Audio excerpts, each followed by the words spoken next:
Ruth, a love story. Harvest of love.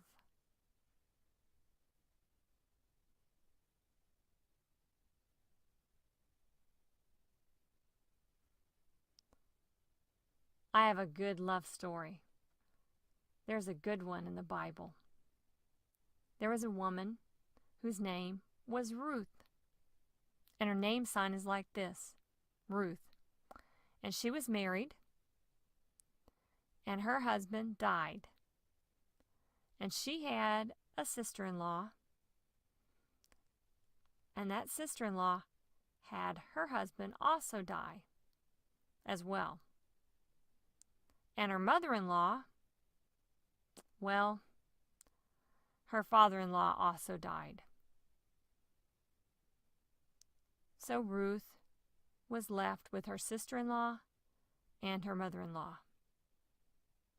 And then her mother-in-law, Naomi, her mother-in-law said, "You two, you Ruth and the other daughter-in-law, Orpha, go home to your families.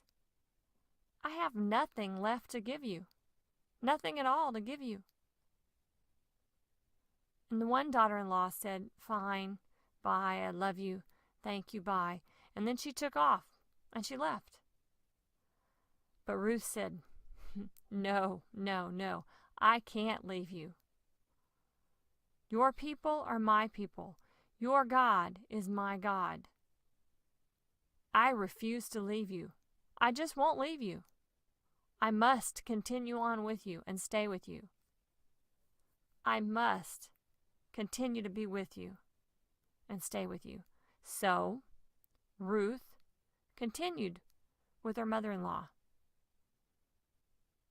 Naomi. They had to carry on, try to find a way to succeed in their lives because it was hard. There were hard times. Naomi, whose name sign is like this, said, "Oh, Ruth, go over there. Work over there in the field. That field right over there. That's a family member of mine, Boaz. Go work there."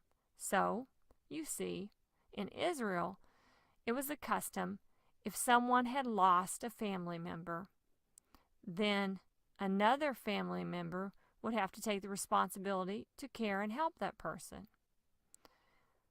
So Ruth and Naomi were very poor. So she went to see if she could collect some of the wheat that was left in that field, the wheat that was just broken and abandoned. So Ruth began to harvest and collect the wheat that was left behind. Boaz noticed Ruth, and he asked, "Who is that woman?" "Oh, who is that, Ruth? Oh, she's one of my family members, from the family of Naomi." Okay, fine. He told his servants, "Go ahead and let that woman collect the harvest. Leave her more. Leave more of the wheat for her." So as time went on, Boaz began to watch, and he was really impressed with Ruth. He was so impressed with her. He noticed that she really loved her mother-in-law. And he started to recognize more and more how he really liked her. And you see Naomi, she said in the Bible, in the book of Ruth, chapter 2, verse 22 to 23. But Naomi said to her daughter-in-law, Ruth, "It's best for you to continue on working a woman's work in the field of Boaz than for you to work elsewhere in some other field. Maybe somewhere else they would harm you." And then Ruth continued to work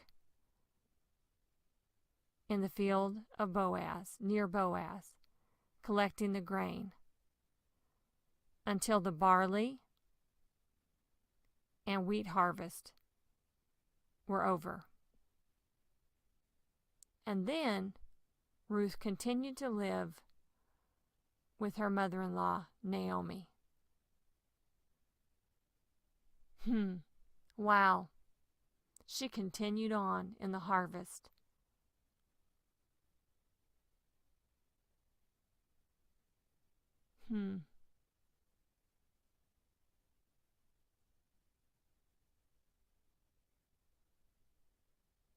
She harvested wheat.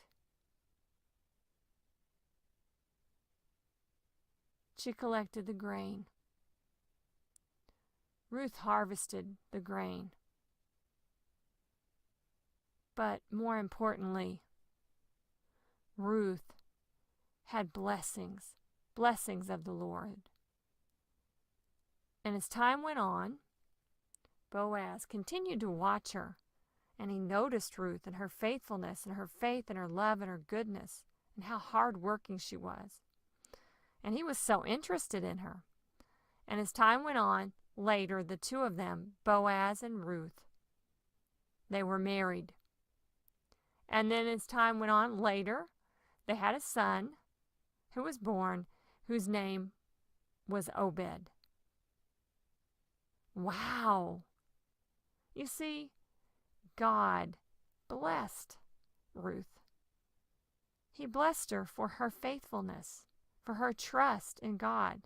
Because, she said to Naomi, she said, your people are my people. Your God is my God. You see, Ruth accepted God and his love. And then God continued to bless and just pour out those blessings on Ruth's life. He gave her a husband, a baby, a family. Wow. Then later, as time went on,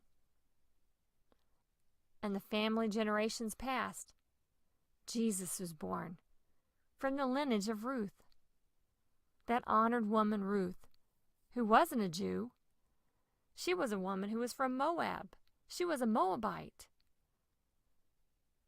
She was blessed to be in the family line of who? Jesus. Wow. What an honor that her family was the family of the Son of God. Oh, I challenge you. Have a sweet faith. Have kindness. Have gentleness. Work hard. Have a hard-working attitude. Love. Just like Ruth did. Oh, God will bless you. Continue on. Persevere. Trust God. Trust Him, and He will bless you. Keep going on, trusting in God. And you will harvest plentiful blessings. Live for God. God will bless you.